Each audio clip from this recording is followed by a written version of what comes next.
Nahajam se v občini Gorje in sicer s Petrom Torkarjem, kjer se poteka investicija na cesti na Laze. Najprej pa seveda lep pozdrav, Peter Torkar.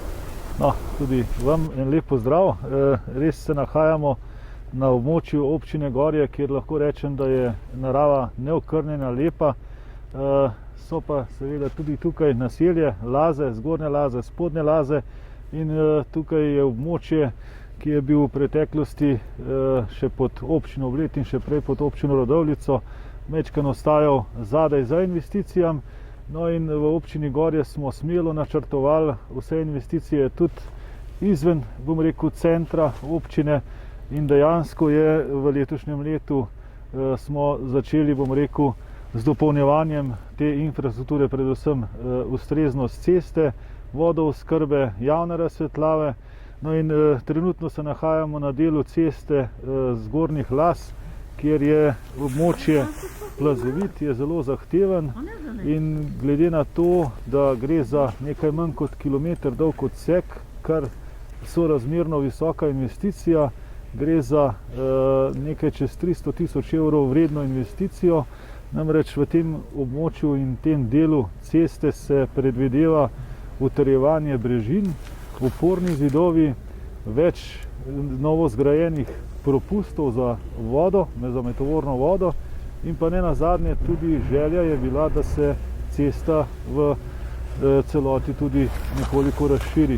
Torej, ta investicija bo pomenila veliko povezavo obeh vasi, zgornjih in spodnjih Las, no da pa ob zaključku te investicije pa še nadaljujemo, torej v naslednjem letu smo dobili iz zakona o Triglavskem narodnem parku možnost koriščenja sredstev v vrednosti 602 tisoč evrov.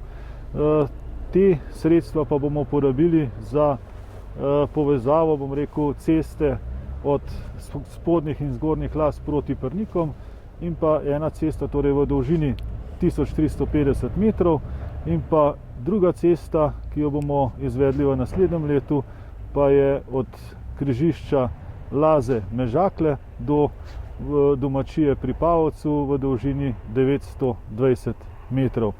Se je to zgodilo letos prvič, da to financira zakon o Triglavskem narodnem parku s to parkirnino? Kar se tiče sofinanciranja po zakonu o Triglavskem narodnem parku iz 10. in 11. člena, torej 10. člen izrecno napotuje državo, da bi 0,2% dohodnine prispevalo, bom rekel, v parkovne občine. To se je v letošnjem letu zgodilo prvič. Ni pa se zgodilo prvič iz strani občine Gorje, da bi pa financiralo projekte v območju Triglavskega narodnega parka, vendar smo do danes investirali vse investicije v območju Triglavskega narodnega parka le z lastnimi sredstvi. Kaj to pomeni sedaj za občane? Vsekakor boljša pot, boljša dovoznost za vse tiste, ki živijo, in koliko občanov približno živi v tej vasici na Lazah in pa na Prnikih? No, na vsak način gre to za, rekel, oddaljene poselitve, gre za vasi z manjšim številom objektov in pa z manjšim številom prebivalcev. Nismo pozabili na te občane že v preteklosti, ker smo občini Gorje skrbeli vsako leto za vsaj eno od investicij, da jo, bom rekel, prispevamo k izboljšanju infrastrukture.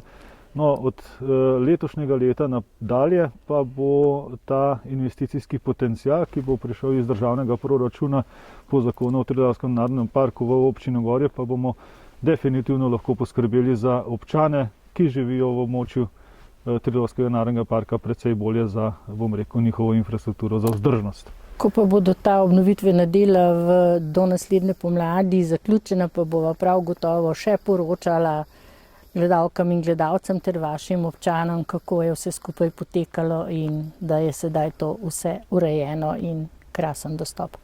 No, tako kot sem vesel sredstev kot župan in občinski svetnice in svetniki, tako so tudi veseli vsi občani, ki živijo v območjih, v oddaljenih vseh centra Gorij in to srečo delimo in Na vsak način se zahvaljujemo vladi, da je pripravila izvršitev tega zakona 10. in pa 11. člena zakona o Triglavskem narodnem parku, da dejansko občina Gorje dobi ta sredstva. In seveda vašemu poslancu Francu Kramarju. Na vsak način naš poslanec Franc Kramar je zaslužen, da je ta zakon prišel, v teh dveh členih v veljavo.